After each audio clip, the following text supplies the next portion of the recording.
Hey everyone, welcome back to Body Bags. It's theme week again. The theme week this week we're doing college horror.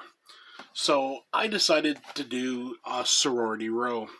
Now I'm not going to be mentioning the house on Sorority Row because that's being done later on in the week. Lonnie's picking up. I think it's on Saturday if I remember right. He's covering that. So I'm not going to go into that. I'm just talking about this movie in particular. Where do I start? The basic idea is you got it's a sorority, obviously, hence the name Sorority Row. This essentially this guy's cheated on his girlfriend, and his girlfriend decides they're gonna her and like her sorority sisters are gonna like pull a prank on him. Um, they they gave him some pills to give to her to say, it's like they're roofies or whatever. You put it in there, like it'll all be fun.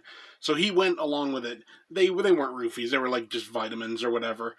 But they end up playing this prank where she's like dying. So they jump in the car and they're racing off. And this is all again part of the prank. Oh, like she's dead. What are we gonna do? It's like I have an idea. We're gonna go to this place. We're gonna like cut up her body and everything and like dump it, and so essentially they're still running with this prank.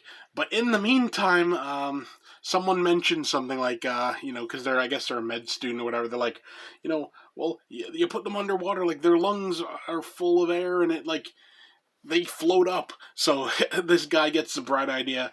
He's got like a tire iron in the back. I'm just gonna jam it into her to make sure her lungs aren't full anymore. But yeah, she's still alive. So he just comes in and he jabs her and he kills her. So then they're freaking out. So like, what are they gonna do? So they're like, you know what? We're gonna go with this plan. We're gonna hide the body. We're gonna pretend like nothing ever happened. So they do. 8 months later, it's graduation time, and they start getting messages. They get a message of like the tire iron, a picture of the tire iron. They get like something that like the girl was wrapped in. They find that hung up and everything, and people start dying. Um, did this girl survive and come back and start killing people? Is it the boyfriend who's gone kind of crazy? You don't know. But what this movie, I'll leave it there for the like the synopsis part. What this does though is it introduces an interesting weapon. I mean, you can see it kind of right there on the cover. Essentially, it's a four-pronged like tire iron that someone has attached like a blade on one end, like a spike on another, and all this other stuff. It's a neat little weapon, really, and you get a lot of pretty mean-spirited and pretty interesting kills with this weapon. I'm just saying there's one that involves like a bottle of champagne going down someone's throat. I'm just saying it's pretty good, honestly.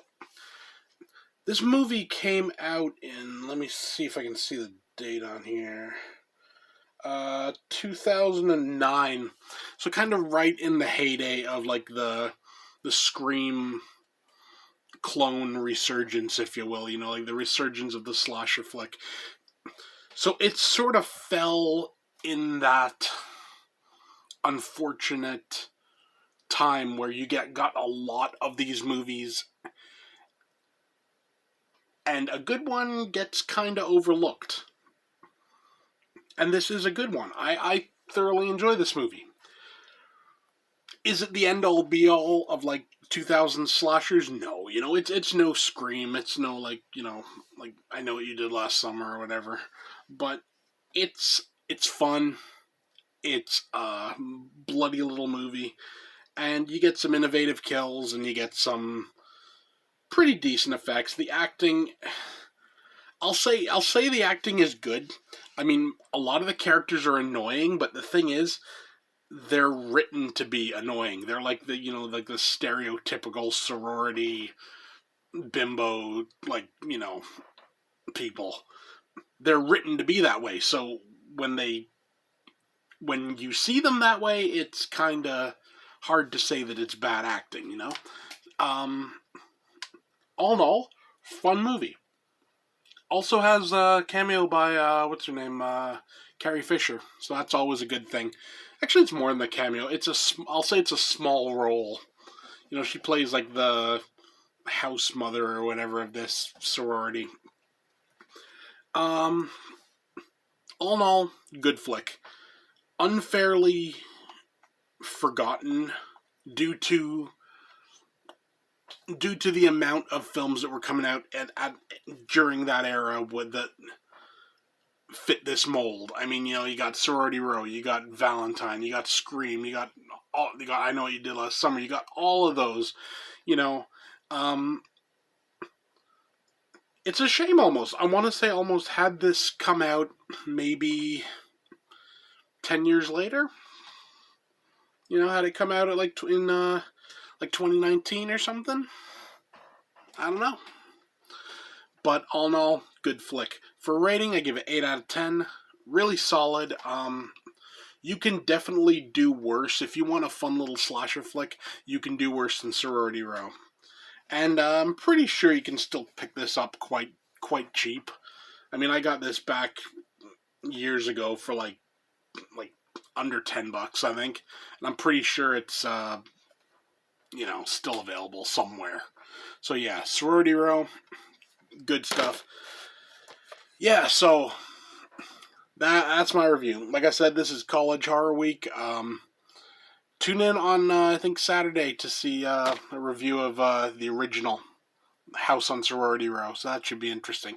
It's been literally so long since I've seen that movie. I can't even remember if there's anything even remotely connected. I know there's a few Easter eggs in this, but that's it.